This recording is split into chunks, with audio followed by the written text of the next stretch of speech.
Assalamualaikum warahmatullahi wabarakatuh. Kami dari kelompok 6 ingin mempresentasikan tentang hukum internasional.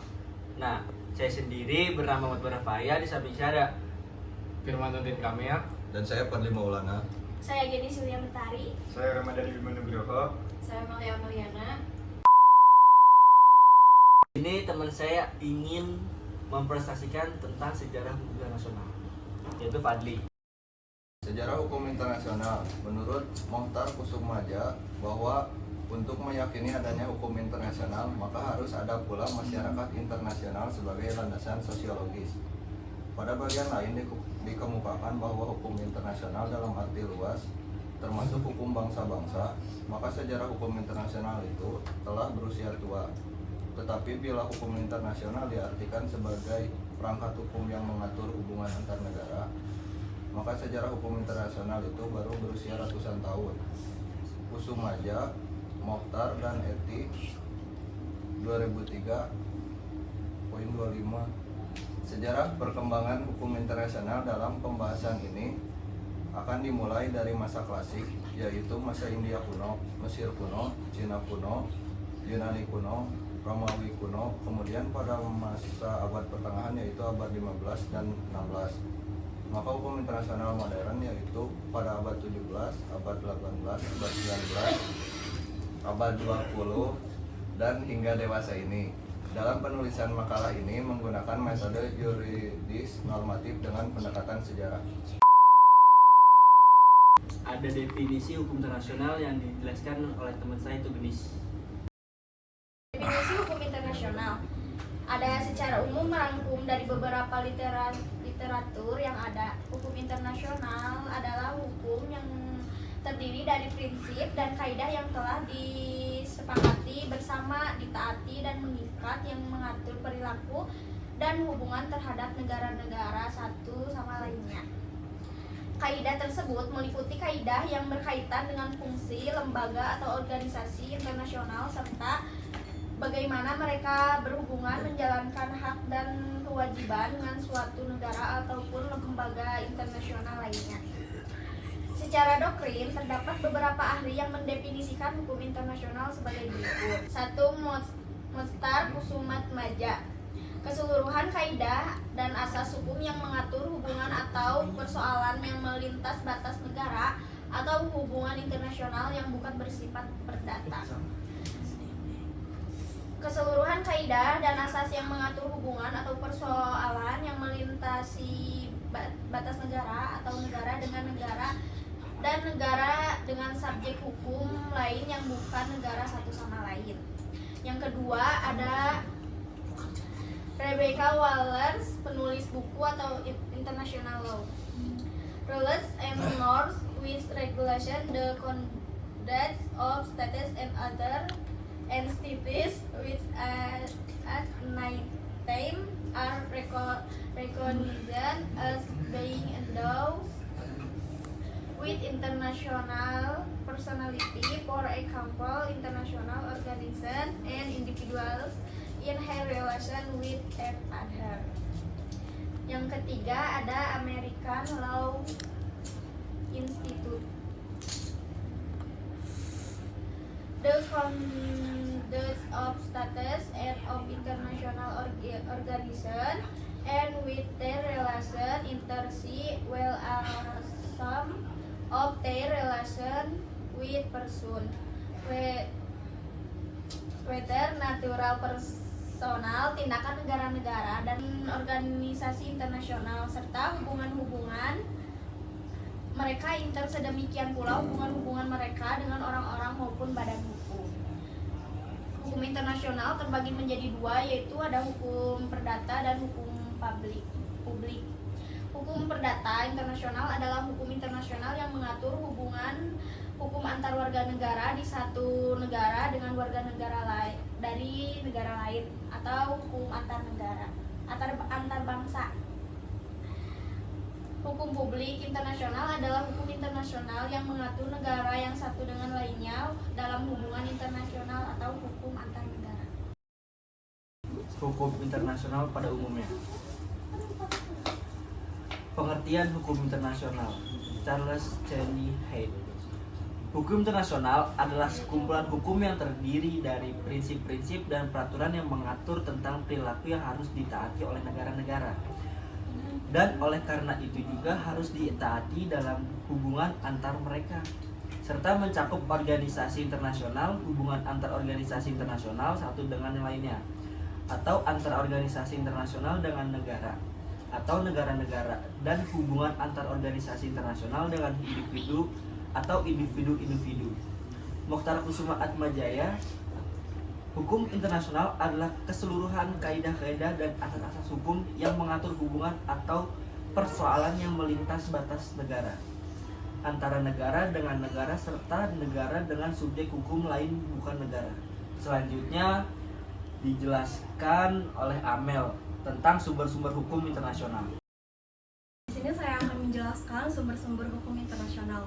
Hukum internasional berdasar kepada pasal 38 ayat 1 yaitu Statuta Mahkamah Internasional yang mengatur tentang sengketa negara.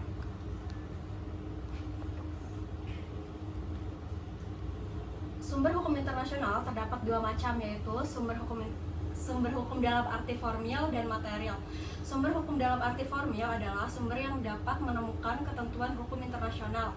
Ada lima sumber di sini, yaitu yang pertama ada perjanjian internasional, yaitu perjanjian yang berisi prinsip dan ketentuan umum yang mengikat negara-negara seperti Piagam PBB 1945 dan Konvensi Hukum Laut PBB 1982. Lalu yang kedua ada kebiasaan internasional, yaitu praktik yang diikuti oleh negara-negara secara konsisten dan diterima sebagai hukum. Lalu yang ketiga ada asas-asas hukum internasional, yaitu prinsip dasar yang diterima oleh komunitas internasional seperti asas kesetaraan, kedaulatan negara. Lalu jurisprudensi internasional, yaitu keputusan-keputusan pengadilan internasional yang menjadi referensi hukum seperti Mahkamah Internasional. Lalu yang terakhir ada doktrin, yaitu pandangan dari ahli hukum internasional yang dapat mempengaruhi pembentukan hukum internasional. Sedangkan dalam arti material, sumber hukum internasional membahas dasar berlakunya hukum suatu negara. Ada dua aliran utama di sini. Yang pertama, aliran naturalis, yaitu hukum yang dianggap berasal dari Tuhan atau hukum alam dan dianggap lebih tinggi daripada hukum nasional. Lalu aliran positivisme, yaitu hukum yang dibentuk berdasarkan persetujuan bersama antar negara dan prinsip pacta sunt servanda, yang berarti perjanjian harus dipatuhi. Selanjutnya subjek hukum yang diterangkan oleh Gimo. Subjek hukum internasional. Subjek hukum internasional adalah orang, negara, badan, atau organisasi tertentu yang dapat melakukan tindakan-tindakan dan atas nama sendiri atau pihak lain yang dapat menimbulkan hak dan kewajiban dalam bidang internasional. Selanjutnya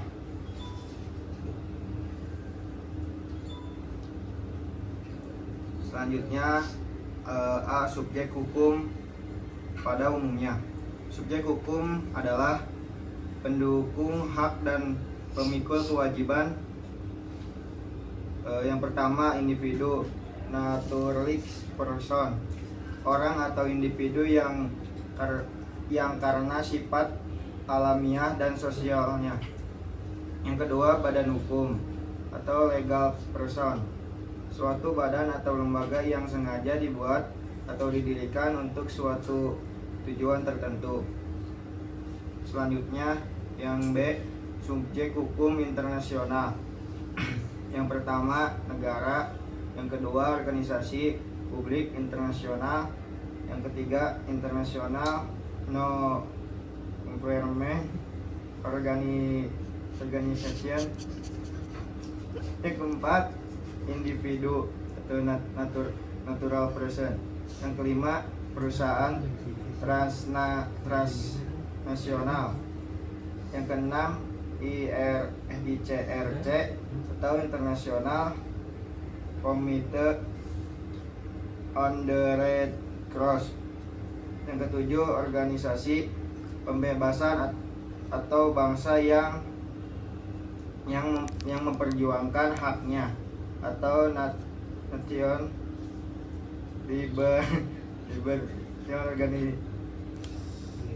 organisation atau respiration organization.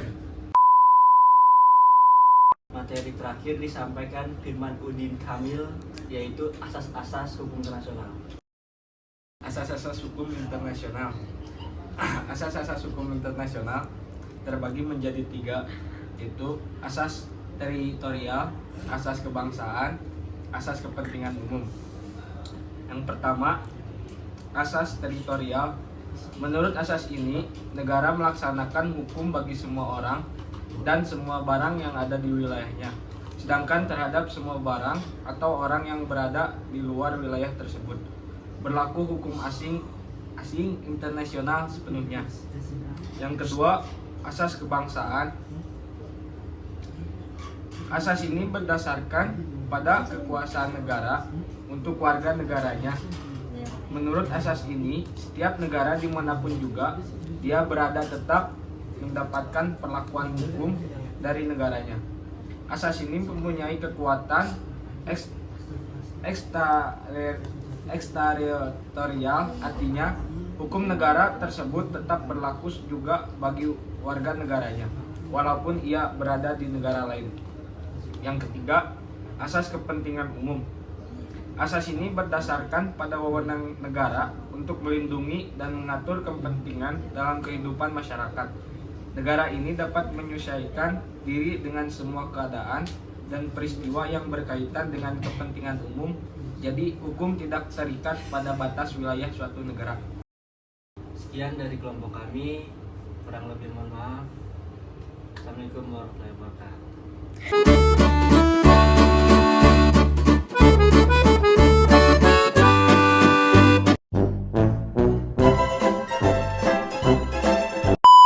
Balik layar. Ih,